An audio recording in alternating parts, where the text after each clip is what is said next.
Hello बच्चों, so let's understand this question. The question is asking analyze the role of money as a medium of exchange or explain money as a medium of exchange or how can money easily exchange it for good or services.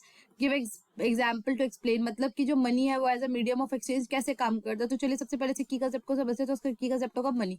क्रॉथर के according जो money होती है वो कोई भी ऐसी चीज होती है जो जनरली एक्सेप्टेबल होती है as a means of exchange, और इसे हम अगर यूज करें तो हम इसे वैल्यू को मेजर भी कर सकते हैं और इसकी वैल्यू को स्टोर भी किया जा सकता है. अब यहाँ पे जो मनी है वो एज एन इंटरमीडिएट की तरह एक्ट करती है एक्सचेंज प्रोसेस में, इसलिए हम इसको मीडियम ऑफ एक्सचेंज भी बोलते हैं.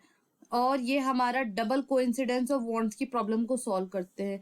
चलिए समझते हैं कि जो ये मनी है वो as a medium of exchange कैसे काम करती है. मान लीजिए ये एक पर्सन ए है और ये एक पर्सन है बी. अब मान लीजिए पर्सन ए के पास है नोटबुक, पर्सन बी के पास है पेन, लेकिन पर्सन ए को चाहिए पेन और पर्सन बी को चाहिए नोटबुक. तो ये दोनों क्या करेंगे, ये दोनों आपस में एक्सचेंज कर लेंगे.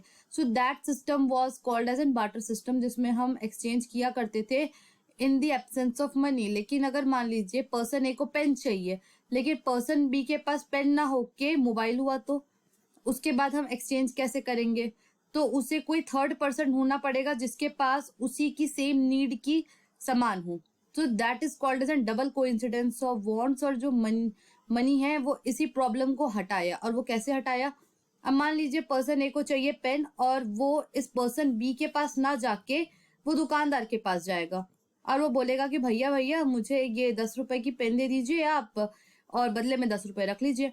तो यहाँ पे हम देख सकते हैं कि दुकानदार जो होगा वो इन्हें 10 रुपए की पेन दे देगा और जो हमारा पर्सन ए होगा वो हमारा आपका 10 रुपए ने दे देगा. तो यहाँ पे क्या हुआ, मनी जो है वो एज एन इंटरमीडिएट की तरह एक्ट किया जब भी कोई गुड या सर्विसेज का एक्सचेंज हो रहा है. और ये हमारा डबल कोइंसिडेंस ऑफ वांट्स की भी प्रॉब्लम को एलिमिनेट करता है. दूसरा, मनी जो है वो एज ए लीगल फाइंडर होता है. मतलब कि जैसे हमने इस केस में देखा था कि ये जो दुकानदार था ये 10 रुपए का पेन इन्हें दिया, तो जो पर्सन ए है वो इन्हें 10 रुपए का नोट दे रहा है. तो जो ये दुकानदार होगा वो इस 10 रुपए के नोट को मना नहीं कर सकता है. ऐसा क्यों, बिकॉज इसे रेफ्यूज करना इलीगल है. और ये हमारा ट्रेड को भी फैसिलिटेट करता है और इसे वाइडली एक्सेप्टेड टोकन है. जैसा कि हमने इस केस में देखा कि जो पर्सन ए है वो दुकानदार से एक पेन खरीद रहा है, लेकिन कई बड़ी बड़ी ट्रांजेक्शन्स भी होती है. जैसे कि अगर दो फार्मास्यूटिकल्स कंपनी के बीच में लेन देन हो रहा है, मतलब अगर दो कंपनियों के बीच में लेन देन होता है, जैसे मान लीजिए कि ये एक कार कंपनी है और ये एक कार कंपनी भी है, तो दोनों के बीच में अगर मान लीजिए लेन देन हो रहा है किसी ऑटोमोबाइल पार्ट्स का, तो उनकी तो मतलब जो पार्ट्स की कीमतें हैं मान लीजिए करोड़ों में है. तो वैसे में क्या हो रहा है कि ये ट्रेड को फैसिलिटेट कर रहा है. So that is the reason. So I hope this question has been clear to you. Thank you and best of luck.